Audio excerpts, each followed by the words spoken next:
it's time for Gender Reveal with Binary's Kirralie Smith. Kirralie, I thought this trolling of Nike by a rival brand was masterful. Let's take a look.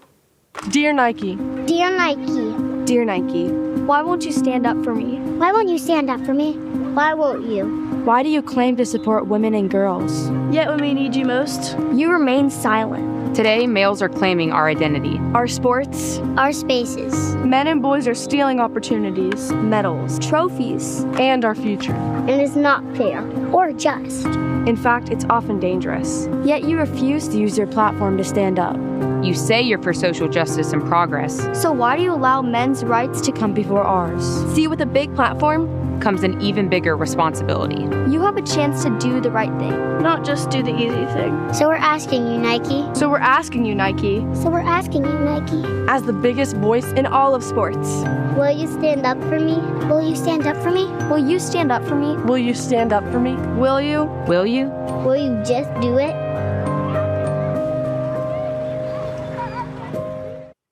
It's powerful stuff, isn't it, Kirralie?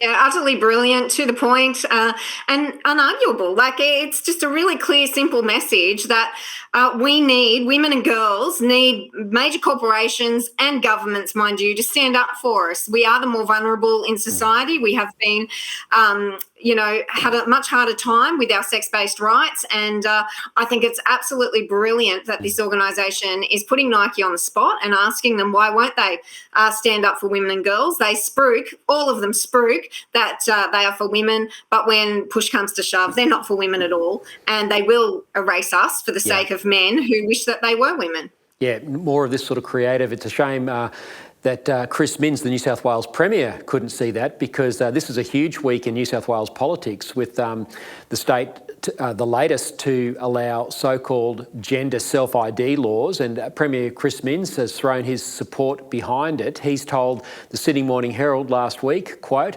"I don't know why we'd be demanding of people that they have irreversible life-changing surgery in order to change a government document in relation to their gender, particularly when you consider that they can go to the passport office and change it immediately." Kirralie, this is just crazy stuff from Chris Minns, isn't it? Oh, absolutely. I don't know how he can't hear his own idiocy. He is admitting that it's life-changing, irreversible. These sort of surgeries are really serious things. And if someone's claiming to change their sex, which they can't do it by changing their name on a document. They can't do it through these surgeries.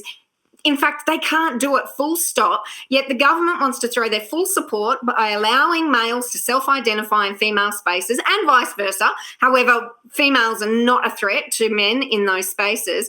And at the same time, says nothing about the children that are being led down this pathway where it is irreversible, it's life-changing, it's full an impact that is catastrophic and devastating. It's selling a lie to already confused people, and yet he stands up and brashly states that there's no need for it. We'll just change the piece of paper because that's easier for men. It's interesting how these laws get changed, because as Min says there, it's been possible to change your gender on a passport for some time. I don't remember us ever having a public debate about that, and we had, of course, passports are part of the federal government's jurisdiction. We had a coalition government for 9 years where this was allowed, and now at state level you've got the state government under Chris Minns now allowing birth certificates to be changed at a whim by blokes who want to be women. This is all part of Alex Greenwich's so-called equality bill. It also criminalises counsellors, psychologists, pastors, doctors who want to try and stop children from going to gender clinics to have these irreversible chemical castrations and surgery. Look, it makes an absolute mockery of science, of reality, and again of children's protection, child protection and safeguarding. It makes a mockery of parental rights. It makes a mockery of women's rights. Just because you sign something into legislation doesn't change the facts. It doesn't make it reality. It makes it really difficult for those of us who live in this reality. But it might make their conscience or their feelings appeased, but it actually doesn't change anything. It doesn't change the fact that a man cannot be a woman. It doesn't change these facts. And now what they're going to do is put women in prisons at risk because they will have violent male criminals self-identify as female and be housed in those places. Women in rape crisis shelters, in domestic violence situations, in sport, in change rooms, in schools. Women are now erased. We have no legal sex-based rights once these laws are passed, and it's going to clog up courts. It's going to cause women to really withdraw from many aspects of society out of fear and oppression by these men. Yeah, that's right. And of course, it allows children to go and have irreversible things done to their bodies. And if you try and dissuade them, you can be in real trouble. Kirralie, the other aspect of this bill, which is very concerning, it's a little bit off the gender topic, but nonetheless is a terrible injustice. It allows international commercial surrogacy. It allows same-sex attracted couples to go overseas, rent a woman in a poor country, rent her womb, and then pay her money to take her baby back to Australia. This is just the thin edge of the wedge for normalising commercial surrogacy domestically, isn't it? Yeah, well, let's call it what it is. It's human trafficking. Yeah. It's buying and selling human babies, and that is unacceptable. I don't understand how, as a culture, that we can, stand up and say slavery is wrong, human trafficking is wrong, but go and buy and sell babies and rent women's wombs. It's utterly disgusting. It's child abuse, and it needs to be called out for what it is. Yeah, this has all been driven by, of course, Alex Greenwich, one of the leaders of the same-sex marriage campaign, and this is obviously unfinished business from the same-sex marriage campaign, so that two blokes can get the benefits of so-called marriage equality by buying babies and renting women's wombs. It's utterly despicable. It's a dangerous piece of legislation, and of course it's being rushed through the New South Wales Parliament this week, and there's no defence being put up by the Liberals. Kirralie, while there's weak leadership here in Australia, it's 3 weeks to the US presidential election, and Donald Trump continues to hold campaign rallies. He held one in California yesterday. Let's take a look at what he said. We will get critical race theory and transgender insanity the hell out of our schools.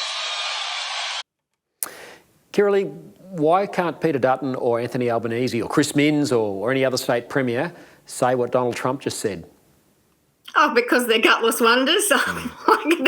They're afraid of the truth. They think that the media runs this country and that the media is accurate when it comes to reflecting Australians' views, which it doesn't. I think that if any of them came out and said the same thing, they would be overwhelmed by support of the Australian public because it's fact-based, it's science-based, it's history-based, it's truth, it's reality, and there's nothing to fear in speaking the truth. That's right. Whatever you think of Donald Trump, he's speaking the truth when it comes to gender and protecting girls and women. Kirralie, speaking of protecting girls and women in their sports, you've been tied up in all sorts of vexatious litigation by biological males who have taken out apprehended violence orders against you. I mean, it's just crazy that this could happen in Australia. You've got an update on one of your court cases. Yeah, that's right. So there were 3 applications for these violence orders against me. 2 of them failed before it even went to court. 1 went to hearing. This male soccer player was denied the application for the AVO because my actions are not violent. All I do is call out males in female sports. I'm a political activist.